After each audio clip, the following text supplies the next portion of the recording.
Welcome back, everyone. Today I'm going to talk about the Batek.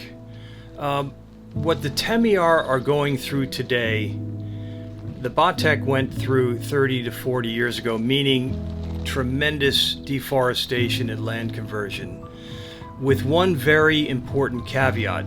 Whereas the Temiar have no protected land, half of Batek ancestral territory lies within the massive Taman Negara National Park, a Yosemite National Park-sized parcel of forest. It is a treasure and a gem. So I'm going to talk more about that. First, I want to reintroduce myself briefly, and if you like what you're seeing, please hit the subscribe button.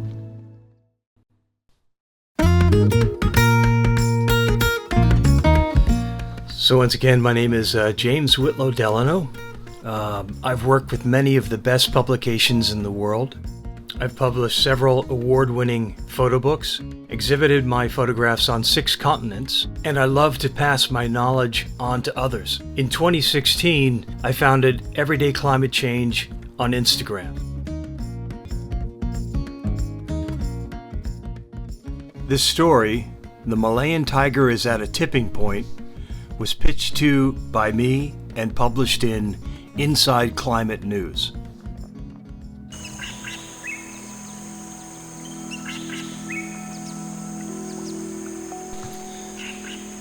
The Batek are an Australo-Papuan people, and what that means is their ancestors were part of the first human migration out of Africa 80, 100, maybe even 120,000 years ago. They migrated along the Indian Ocean coast to Southeast Asia, wrapping around to Papua New Guinea into Australasia. But actually, until relatively recently, they were the only human inhabitants of mainland Southeast Asia up into southern China, island Southeast Asia, Taiwan included, and perhaps even a couple of the southernmost islands of the Ryukyu archipelago in Japan. So this is a wide-ranging group of ethnicities for tens of thousands of years until later migrations. For example, the Austronesian peoples who emerged from what is now China, there was no China then, through Taiwan, spreading south, becoming Filipinos, Indonesians, Malays, and then the Austroasiatic peoples coming down from the mainland, converging and pushing the ancestors of the Batek and the Agta, Aita Philippines into the islands, into these isolated little groups. And for me, a long time, I wondered, how could this possibly happen? And DNA study, ancient DNA study, has helped us unwrap that riddle.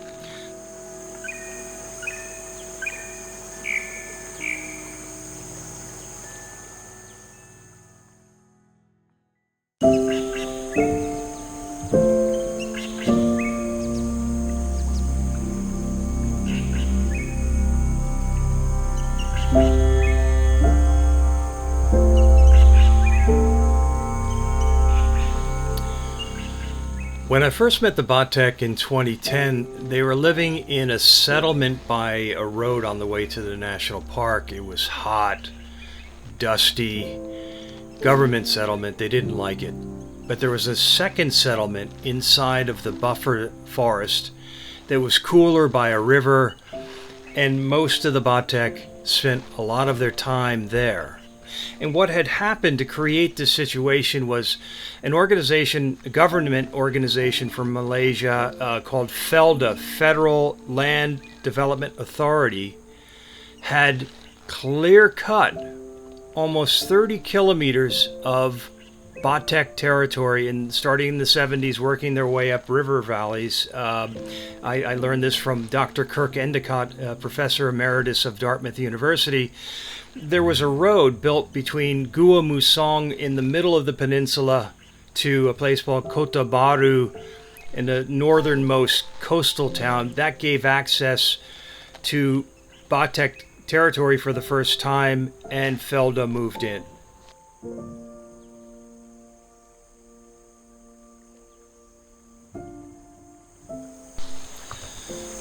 Kirk Endicott describes utter destruction. That's what I saw in Temiar territory.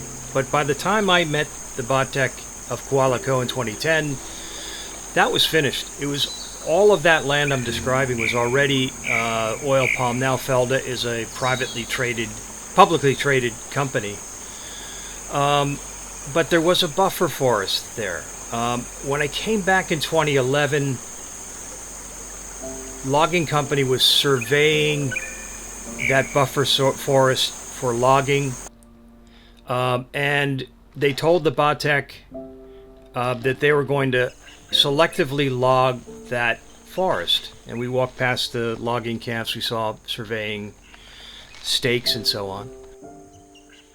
I came back in 2015, and that land had been clear-cut and planted entirely with oil palm. The second Batek settlement near the river was just too hot to inhabit. They had abandoned it. It technically was now, they were violating, trespassing by entering the oil palm plantation, but that's kind of overlooked still to this day. But their troubles continued. They had a kind of a Noah's flood during that time. And then in 2016, a manganese mine was opened up above their primary water source. I've walked to their water source. They claim it was contaminated with heavy metals.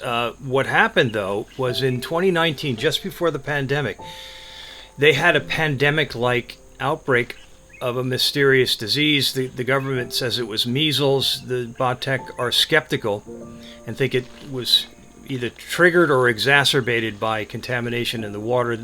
10% of Kuala Koh died, and many people were with respiratory problems were hospitalized for months. Kind of sounds familiar, similar to COVID. They determined it was measles. If you think about this, the Batek are a nomadic people by practice, and when they would have an illness in the past, they would just pick up and move to a cleaner, healthier place. But with these concrete shelters the government built for them in the settlement, they couldn't pick up and move. Measles is one of the most contagious diseases, and it spread like wildfire.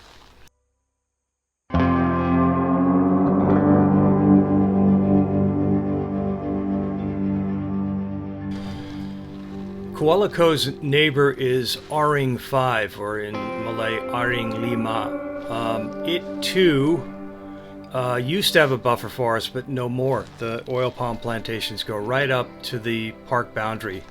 On the 8th of May, Halim Asin, who was 27, went with his 8-year-old nephew along Kuang fishing on the Aring River.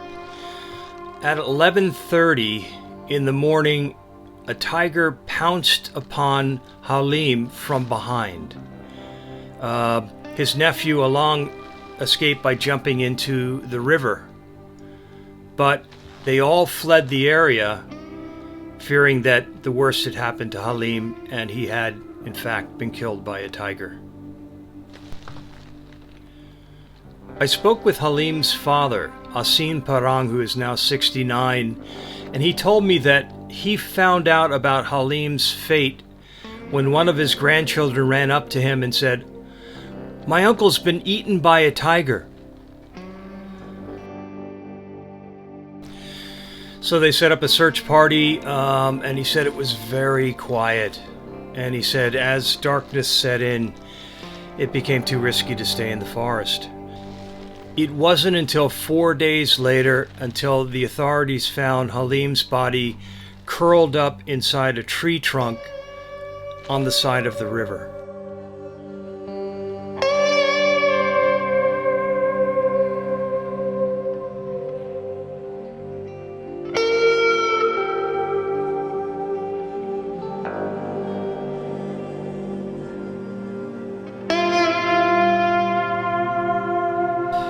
And then Asin Parang said to me what I would hear over and over again. He said, "I can't remember the last time anyone in our community was taken by a tiger."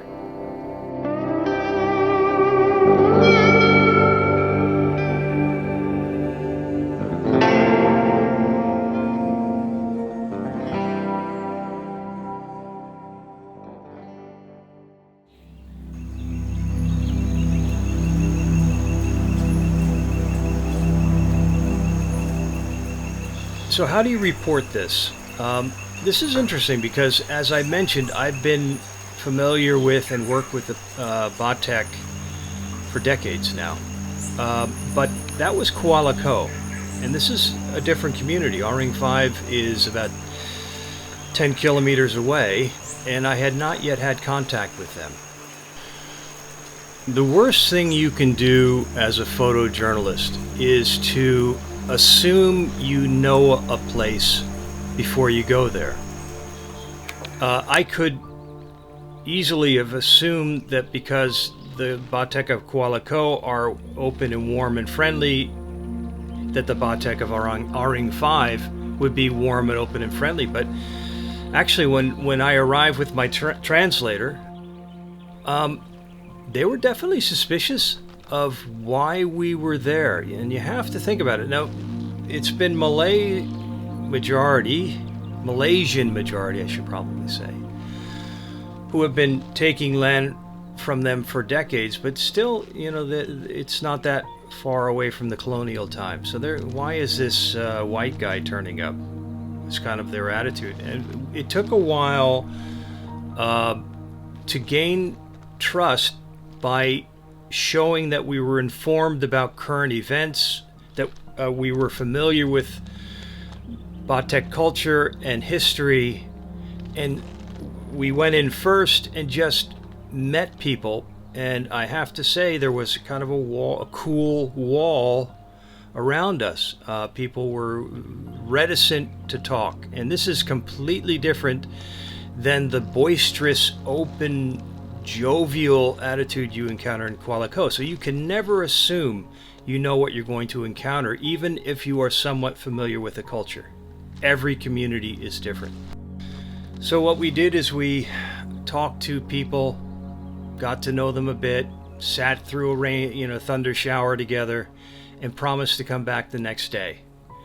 And also asked when Asin Parang, who I knew his name before going there, would be back in the village. He was out that day. And in that way, slowly, we got to know the people there, and then they opened up to us.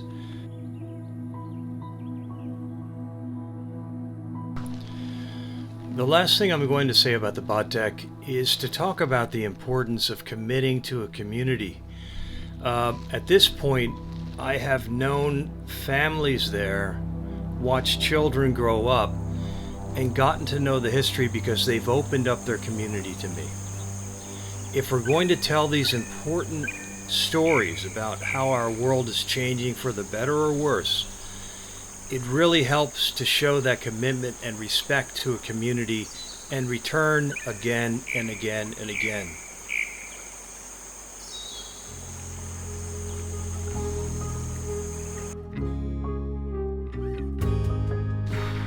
If the Temiar are the indigenous group under the greatest amount of pressure, the Batek are more fortunate because half their original territory is in a national park. Next time I'm going to talk about the Jahai, who are perhaps the most fortunate of all of the groups, in that their territory lies within Royal Belum State Park. They haven't lost anyone to a tiger attack, though on the fringes of the park there have been lives lost to tiger attacks recently. They formed with the help of the NGO Rimau, which is short for Harimau, which means tiger in Malay, the Menraq anti-poaching patrol that helps to keep international poachers out of the state park because they're suffering from loss of tigers and other animals to poachers who come in on tourist visas often through the airport from places like Cambodia and Vietnam. And there's organized crime within Malaysia ready to suit them up, give them the logistics and the equipment they need to go into Royal Belum and do poaching, and then kind of disappear into the crowd when they come out and return home, all this on a tourist visa. So that I'll talk about that next time. They are doing fantastic work. Thank you very much, and if you like what you've seen, please hit the subscribe button.